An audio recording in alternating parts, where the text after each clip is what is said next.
1950년 12월 평양. 눈보라 속에 한 남자가 서 있었습니다. 등 뒤에는 아내와 5 아이. 손에 쥔 것은 7살짜리 둘째 아들의 손 하나뿐이었죠. 나만 먼저 길을 나서서 미안하오. 하지만 금방 돌아올 테니 아이들 잘 부탁해. 며칠이면 끝날 전쟁이라지 않소. 부디 몸 조심하고 기다려주구려.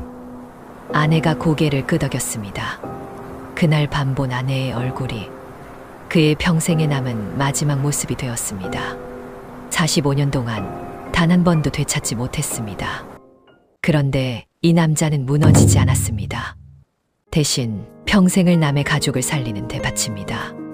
돈 없는 환자의 수술비를 자기 월급으로 내고, 그것도 모자라면 한밤중에 병원 뒷문을 열어 환자를 몰래 도망시켰습니다. 병원장이 자기 병원에서 환자를 탈출시킨 겁니다. 이 남자의 이름은 장기려. 경성이전 수석 졸업, 나고야 제국대학 의학 박사, 김일성 종합대학 외과 교수, 북한 최초의 의학 박사이자 체제가 인정한 최고의 의사였습니다. 공산국가에서 유일하게 교회에 나갈 특권을 받은 사람. 그런 사람이 그 모든 것을 버리고 눈보라 속으로 걸어 나갔습니다. 가진 모든 것을 잃었을 때 사람에게 남는 것은 무엇일까요? 장기려에게 남은 것은 질문 하나였습니다. 나는 왜 의사가 되었는가? 그 질문 하나가 남은 인생 전부를 결정짓게 됩니다.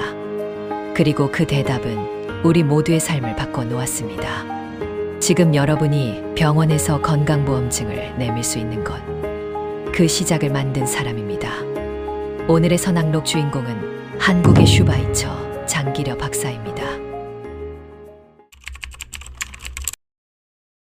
1911년 평안북도 용천. 장기려는 유복한 기독교 집안의 둘째 아들로 태어났습니다.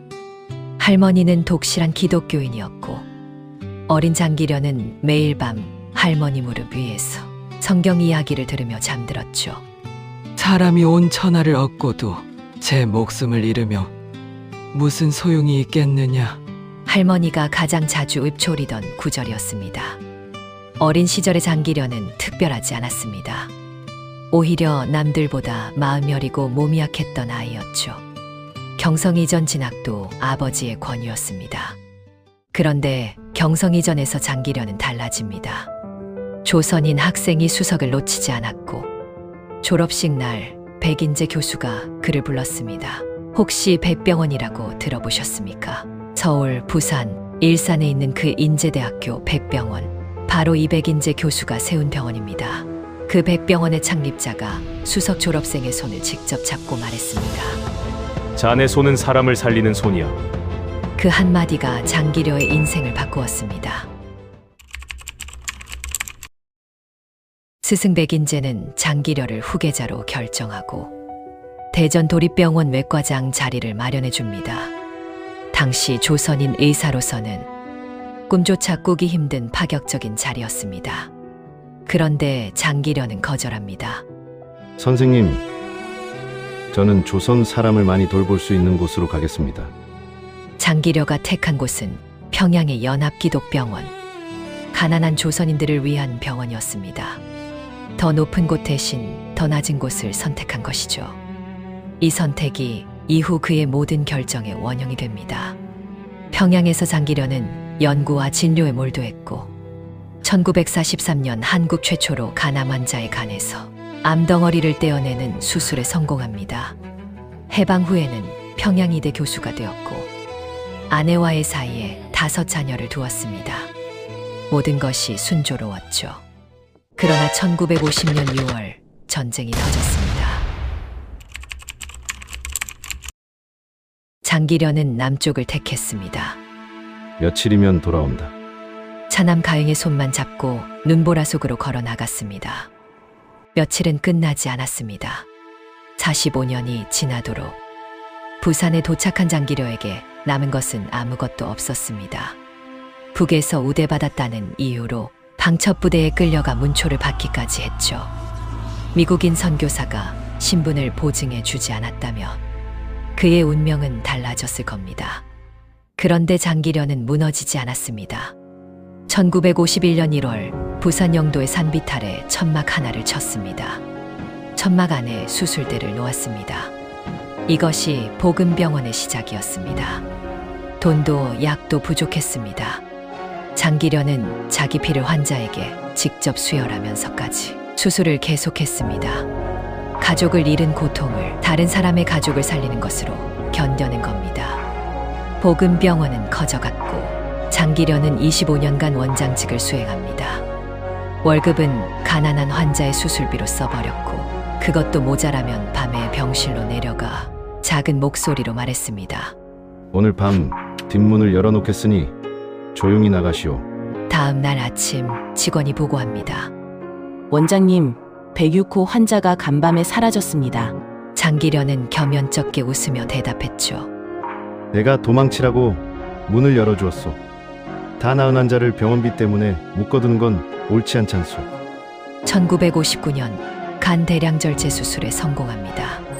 한국 최초. 이 날짜인 10월 20일은 훗날 대한민국 간의 날로 지정됩니다. 그리고 1968년 부산의 23개 교회를 설득해 청십자 의료보험조합을 설립합니다. 대한민국 최초의 민간 의료보험. 이 작은 조합이 훗날 전국민 의료보험의 씨앗이 됩니다. 그런데 이 사람에게는 아직 풀리지 않은 매듭이 하나 있었습니다. 북에 두고 온 아내와 아이들. 1983년 온 나라를 울린 이산가족 찾기 방송이 시작되었을 때 늙은 의사 장기려도 밤마다 TV 앞에 앉아 있었습니다. 그리고 2년 뒤 정부가 직접 그에게 방북을 제안합니다. 그의 대답은 아무도 예상하지 못한 것이었습니다. 1985년 9월 남북 최초의 이산가족 고향방문단 교환이 합의되었습니다. 정부는 장기려에게 직접 방북을 제안합니다. 35년을 기다린 순간 아내의 얼굴을 다시 볼 수 있는 어쩌면 마지막 기회였죠. 그런데 장기려는 거절합니다. 나만 간다고 되는 일이 아닙니다. 가족을 북에 두고 온 사람들을 모두 보내준다면 가겠습니다. 그렇지 않다면 저는 가지 않겠습니다. 자기 혼자만의 그리움이 아니라 수백만 이산가족 모두의 아픔이 함께 풀려야 한다는 것. 그러나 그 모두가 갈 수 있는 날은 끝내 오지 않았습니다. 1979년 장기려는 아시아의 노벨상이라 불리는 막사이사이상을 수상합니다. 돌아온 그가 한 첫 번째 일은 상금 $20,000 전액을 청십자조합에 기부한 것이었습니다. 평생 자기 집 한 채 없이 병원 옥탑방이 유일한 공간이었던 사람이었죠. 1988년 미국에 사는 조카가 북한을 방문해 아내를 만나고 왔습니다. 조카가 가져온 녹음 테이프 속에는 아들이 반주하고 아내가 노래하는 소리가 담겨 있었습니다. 38년 만에 듣는 아내의 목소리. 장기려는 차남다용과 나란히 앉아 그 테이프를 들었습니다. 그리고 자신과 아들이 함께 찍은 사진을 북으로 보냈습니다. 아내는 그 사진 속 남편의 얼굴을 보며 한참을 울었다고 합니다. 1995년 12월 25일 성탄절 새벽. 장기려는 서울인제대학교 백병원에서 눈을 감았습니다. 향년 84세. 스승 백인재가 세운 그 병원에서 제자가 마지막 숨을 거둔 겁니다. 임종 직전 그는 이렇게 말했습니다. 이 땅에서 지금 만나봤자 무슨 의미가 있겠는가.